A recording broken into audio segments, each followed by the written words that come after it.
ಮೊದಲು ಬ್ರೇಕ್ ಮಾಡಿದ್ದೆ public TV. ಈ ಬಾರಿ ಪ್ರತಾಪ್ ಸಿಂಹ ಅವರಿಗೆ ಟಿಕೆಟ್ ಮಿಸ್ ಆಗುತ್ತೆ ಅಂತ ಹೇಳಿ 7 ಹಾಲಿ ಸಂಸದರಿಗೆ ಶಾಕ್ ಶಾಕ್ ಶಾಕ್. ಮೊದಲ ಪಟ್ಟಿಯಲ್ಲಿಯೇ ಶಾಕ್. ಪ್ರತಾಪ್ ಸಿಂಹ ಅವರಿಗೆ ಕೈತಿಪ್ಪಿದೆ ಮೈಸೂರಿನ ಟಿಕೆಟ್. 7 ಹಾಲಿ ಸಂಸದರಿಗೆ ಶಾಕ್ ಕೊಟ್ಟಿರುವಂತಹದ್ದು ಬಿಜೆಪಿಯ ವರಿಷ್ಠರು. ಅಳೆದು ತೂಗಿ ಒಂದು ಮಹತ್ವದ ಬದಲಾವಣೆಗೆ ಮುಂದಾಗಿದ್ದಾರೆ. 2023ರ ವಿಧಾನಸಭಾ ಚುನಾವಣೆಯಲ್ಲಿ ಒಂದಿಷ್ಟು ಹೊಸ ಪ್ರಯೋಗಗಳಾಗಿತ್ತು. ಈಗ 24ರ ಲೋಕಸಮರದಲ್ಲೂ ಕೂಡ ಹೊಸ ಪ್ರಯೋಗಗಳಾಗಿರುವಂತಹದ್ದು. ಪ್ರತಾಪ್ ಸಿಂಹ ಅವರಿಗೆ ಮೊದಲ ಬಾರಿಗೆ ಟಿಕೆಟ್ ಮಿಸ್ ಆಗುತ್ತೆ ಅಂತೇಳಿ ವರದಿ ಮಾಡಿದ್ದೆ ಪಬ್ಲಿಕ್ ಟಿವಿ. ಶೋಭಾ ಕರಂದ್ಲಾಜೆ ಅವರಿಗೆ ಬೆಂಗಳೂರು ಉತ್ತರದಿಂದ ಟಿಕೆಟ್ ಸಿಕ್ಕಿದೆ. ಒಕ್ಕಲಿಗರ ಭದ್ರಕೋಟೆ ಅಲ್ಲಿ ಡಿ.ವಿ. ಸದಾನಂದ ಗೌಡರಿಗೆ ಟಿಕೆಟ್ ಕೈ ತಪ್ಪಿರುವಂತಹದ್ದು ಕನ್ಫರ್ಮ್ ಆಗಿರುವಂತಹದ್ದು. ಬೆಂಗಳೂರು ಉತ್ತರದಿಂದ ಈ ಬಾರಿ ಶೋಭಾ ಕರಂದ್ಲಾಜೆ ಅವರು ಸ್ಪರ್ಧೆಯನ್ನ ಮಾಡ್ತಾರೆ. ಅವರು ಈ ಹಿಂದೆ ಯಶವಂತಪುರ ವಿಧಾನಸಭಾ ಕ್ಷೇತ್ರದಿಂದ ಗೆದ್ದಿದ್ರು.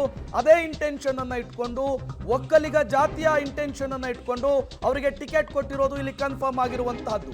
ಬೆಂಗಳೂರು ಉತ್ತರದಿಂದ ಶೋಭಾ ಸ್ಪರ್ಧೆ. ಸದಾನಂದ ಗೌಡರು ಕಟೀಲ್ಗೆ ಕೈ ತಪ್ಪಿದೆ ಈ ಬಾರಿಯ ಟಿಕೆಟ್. ಮಹತ್ವದ ಬೆಳವಣಿಗೆ. ಚಾಮರಾಜನಗರದಲ್ಲಿ ಶ್ರೀನಿವಾಸ್ ಪ್ರಸಾದ್ ಬದಲು ಬಾಲರಾಜ್ಗೆ ಟಿಕೆಟ್ ಅನ್ನು ಕೊಡಲಾಗಿದೆ. ಶ್ರೀನಿವಾಸ್ ಪ್ರಸಾದ್ ಅವರು ಸ್ವಯಂ ನಿವೃತ್ತಿಯನ್ನು ತೆಗೆದುಕೊಂಡಿದ್ರು.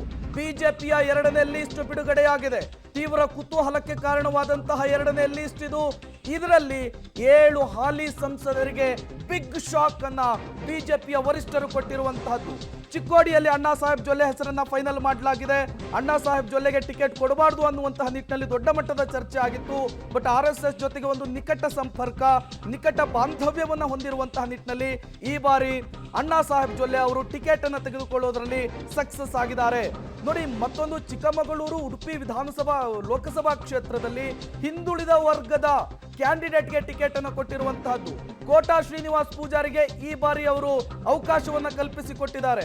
3ರ ಜಗಳದಲ್ಲಿ 4ನೇಯವರಿಗೆ ಇಲ್ಲಿ ಲಾಭ ಆದಂತೆ ಕಾಣಿಸ್ತಾ ಇದೆ. ಪ್ರಮೋದ್ ಮಧ್ವರಾಜ್ ಜೊತೆಗೆ CT ರವಿ ಜೊತೆಗೆ ಶೋಭಾ ಕರಂದ್ಲಾಜೆ ನಡುವೆ ದೊಡ್ಡ ಮಟ್ಟದ ಪೈಪೋಟಿ ಇತ್ತು. ಗೋ ಬ್ಯಾಕ್ ಶೋಭಕ್ಕ ಅನ್ನುವಂತಹ ಅಭಿಯಾನ ನಡೆದಿತ್ತು.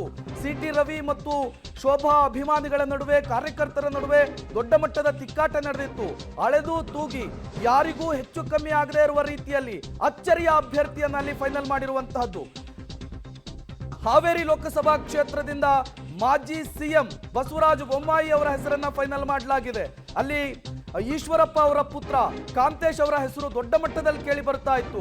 BS ಯಡಿಯೂರಪ್ಪನವರು ಕಾಂತೇಶ್ ಪರವಾಗಿ ನಿರಂತರವಾಗಿ ಲಾಭಿ ಮಾಡ್ತಾ ಇದ್ರು. ಬಟ್ ಹೈಕಮಾಂಡ್ ಮತ್ತೊಮ್ಮೆ ಈಗ ಬಸವರಾಜ ಬೊಮ್ಮಾಯಿ ಅವರಿಗೆ ಅವಕಾಶವನ್ನ ಕಲ್ಪಿಸಿಕೊಟ್ಟಿರುವಂತಹದ್ದು. ಜಗದೀಶ್ ಶೆಟ್ಟರ್ ಹೆಸರು ಕೂಡ ಕೇಳಿ ಬರ್ತಾ ಇತ್ತು. ಪ್ರತಾಪ್ ಸಿಂಹ ಅವರಿಗೆ ಕೈ ತಪ್ಪಿದೆ ಮೈಸೂರಿನ ಟಿಕೆಟ್. ಮೊದಲು ವರದಿ ಮಾಡಿದ್ದೆ ಪಬ್ಲಿಕ್ ಟಿವಿ. ಬೆಂಗಳೂರು ಉತ್ತರದಿಂದ ಶೋಭಾ ಕರಂದ್ಲಾಜೆ ಅವರು ಸ್ಪರ್ಧೆಯನ್ನ ಮಾಡ್ತಾ ಇದ್ದಾರೆ.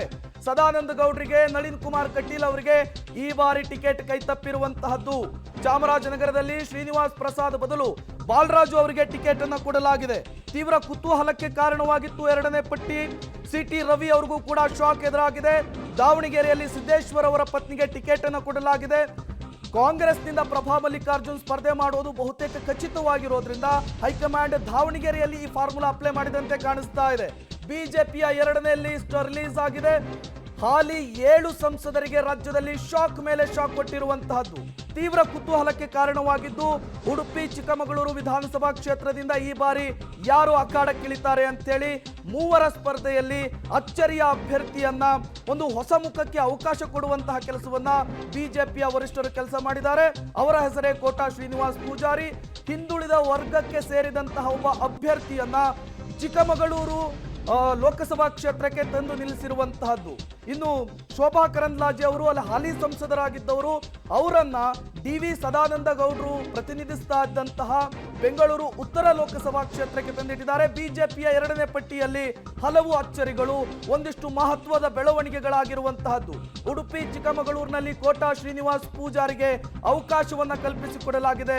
ದಕ್ಷಿಣ ಕನ್ನಡ ನಳಿನ್ ಕುಮಾರ್ ಕಟೀಲ್ ಅವರು ನಿರಂತರವಾಗಿ ಸ್ಪರ್ಧೆ ಮಾಡ್ತಾ ಇದ್ದಂತಹ ಕ್ಷೇತ್ರ, ಅಲ್ಲಿ ಚೌಟಾ ಅವರಿಗೆ ಈ ಬಾರಿ ಅವಕಾಶ ಸಿಕ್ಕಿರುವಂತಹದ್ದು.